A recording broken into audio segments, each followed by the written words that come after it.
जय श्री कृष्ण। जय श्री कृष्ण। षष्ठम स्कंद में दक्ष प्रजापति की कथा को आगे बढ़ाते हुए सुखदेव जी महाराज राजा परीक्षित से बोले कि भगवान विष्णु को प्रसन्न करके दक्ष बहुत ही शक्तिमान हो गए, बहुत ही शक्तिशाली हो गए। अब उन्होंने पंचजन की कन्या असनकी से विवाह किया। अब असनकी से विवाह करने के बाद हर्यश्व नाम के 10,000 पुत्र जो उन्होंने पैदा किया। अब ये पुत्र ऐसे थे कि सभी एक समान स्वभाव के, एक गुण वाले। अब जब बड़े हुए तो दक्ष जी उनसे बोले कि तुम लोग जो है संतान की उत्पत्ति करो, प्रजा की वृद्धि करो। तो अब पिता की आज्ञा थी। पिता की आज्ञा सुनते वो पश्चिम की ओर चल रही है। पश्चिम की ओर जहां सिंधु नदी और समुद्र का संगम है, वहां पर नारायण सर नाम का एक बहुत पवित्र तीर्थ स्थान है। वहां पर गए और उस नारायण सर के पवित्र जल में जब वो स्नान किए, स्नान करते उनकी आत्मा एकदम शुद्ध हो गई, अंतःकरण एकदम शुद्ध हो गया और उनके मन में भागवत धर्म की जो है इच्छा प्रकट हो गई। लेकिन अब चूंकि पिता की इच्छा थी कि प्रजा उत्पन्न करना है, इसलिए वो तपस्या वहां पर करने लगे। अब इसी बीच नारद जी महाराज देखते हैं भाई इनके दिल में तो है भागवत धर्म है, लेकिन ये प्रजा की सृष्टि करना चाहते हैं, तो मुझे नहीं रहा गया और वहां पहुंच गए। कहे हे हर्यश्व, तुम लोग प्रजापति हो तो इससे क्या हुआ भाई, इससे क्या हुआ? तुम लोग तो मूर्ख हो। तुम जब तक इस पृथ्वी का अंत नहीं देखोगे, पृथ्वी का नष्ट कैसे होती है नहीं देखोगे, तो तुम कैसे जो है सृष्टि करोगे? तो सबसे पहले उस पृथ्वी का अंत देखो।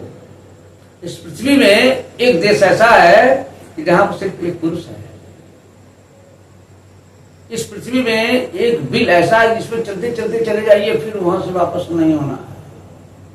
इस पृथ्वी में एक नदी ऐसी है जो दोनों तरफ बहती है और इसी पृथ्वी में एक ऐसी स्त्री है जो बहुरूपिणी है और एक पुरुष है जो उस व्यभिचारिणी जो है स्त्री का पति है। और इसी प्रकार एक हंस है जिसकी कथाएं विचित्र है और एक चक्र है। चक्र जो है छुरी और ब्रश से बना हुआ निरंतर चलता रहता है। जाओ और पता करो, जब तक जो है आप नहीं इसमें सफल होगे तब तक आपका कोई जो है प्रजा को करना तो व्यर्थ है। अब चूंकि वो बहुत ही बुद्धिमान थे, हर्यश्व जो है खुद से जो है उनके अंदर ये विचार आया और कहने लगे ये जो लिंग शरीर है ये पृथ्वी है और यह जो है आत्मा का अनादि बंधन है। और विधि क्या है, जिस प्रकार मनुष्य जो है पाताल में जाता है, चलता चला जाता है, फिर वापस नहीं मुड़ करता है, उसी प्रकार से जब व्यक्ति को अंतर्दृष्टि के द्वारा ज्ञान होता है, जब परमात्मा को उसको प्राप्ति हो जाती है ना, तो फिर वो इस संसार में वापस लौट करके नहीं आता है। और नदी के बारे में बताया कि नदी दोनों ओर बहने वाली। उन्होंने ये विचार किया, अरे ये तो माया है, माया, यही माया जो है ये सृष्टि भी करती है और यही माया जो है प्रलय भी करती है। हंस के बारे में उन्होंने विचार किया। हंस क्या है? हंस जो है भगवत प्राप्ति कराने वाला सत्शास्त्र है। और ये स्त्री बताए ना, तो ये बुद्धि जो है, ये व्यभिचारिणी जो है, ये 3 गुण धारण करने वाली, सत्य गुण रज धारण करने वाली पृथ्वी जो है, ये गुण ही जो है वो व्यभिचारिणी स्त्री है। और जो जीव है उसका पति, जहाँ जहाँ ये गुण ले आते हैं वहाँ वहाँ इस प्रकार उन्होंने विचार किया और इस प्रकार नारद के वचनों द्वारा वो विरक्त हो गए। वो अपने पिता के आदेश को जो है वो नहीं, वो निवृत्त मार्ग की ओर जो है, जिससे इस जीव का कल्याण होता है। अब ये समाचार दक्ष को पता चल गया। अब दक्ष बहुत ही दुखित हुए, क्या नारद ने कर डाला, बहुत ही उनको कष्ट हुआ। ब्रह्मा जी आए, भाई परेशान मत हो, आगे का विधान ऐसा होना था, लेकिन नहीं। इसके बाद से पुनः उन्होंने जो है सबलाश्व नाम के 1000 पुत्रों को पैदा किया और उनसे कहा कि देखो जाओ। तो फिर वो भी जो है तपस्या करने के लिए वहीं चले गए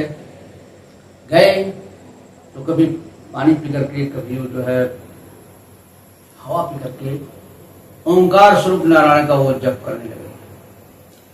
करते करते जो है अब नारायण जो है इच्छा से नारायण जी फिर वहां पहुंचे। कहे देखो सबलासों, तुम लोग बहुत अच्छे इंसान हो और तुम अपने भाइयों का समादर करते हो, तो तुमको वही करना चाहिए जो तुम्हारे बड़े भाइयों ने किया। एक अच्छा पुरुष वही होता है जो अपने बड़े भाई का समादर करता है और उनके मार्गों पर चलता है। ऐसा करोगे तो मर्द गुणों के दिव्य लोगों को तुम जाओगे। अब नारद का जो है क्या है, नारद का दर्शन अमोघ है, कैसे पेश हो सकता है। उनकी बात सुनते हुए भी जो है पुनः कहे वो सदशास्त्र ही पिता है और पिता की आगे भी निवृत्त मार्ग है, इसलिए वो निवृत्त मार्ग को अपना लिए। और अब जब ये बात राजा दक्ष को पता चला तो वो तो बहुत ही क्रोधित हो गए और उनसे बदला लेने के लिए कुछ उपाय करने लगे। तभी क्या हुआ, एक दिन वो भेंट हो गया।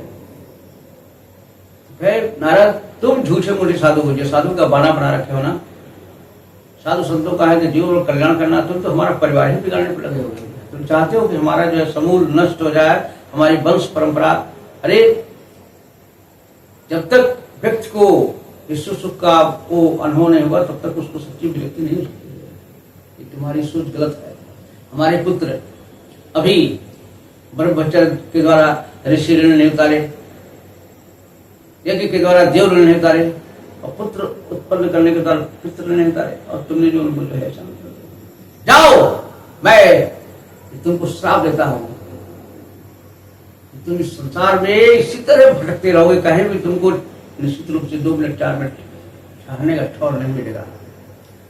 ये सब उन्होंने जो है राजा दक्ष ने जो है नारद जी को श्राप दिया। नारद जी भी समर्थ थे, लेकिन वो हरि की इच्छा मान करके जो है उनके श्राप को स्वीकार किया। आज कथा है। जय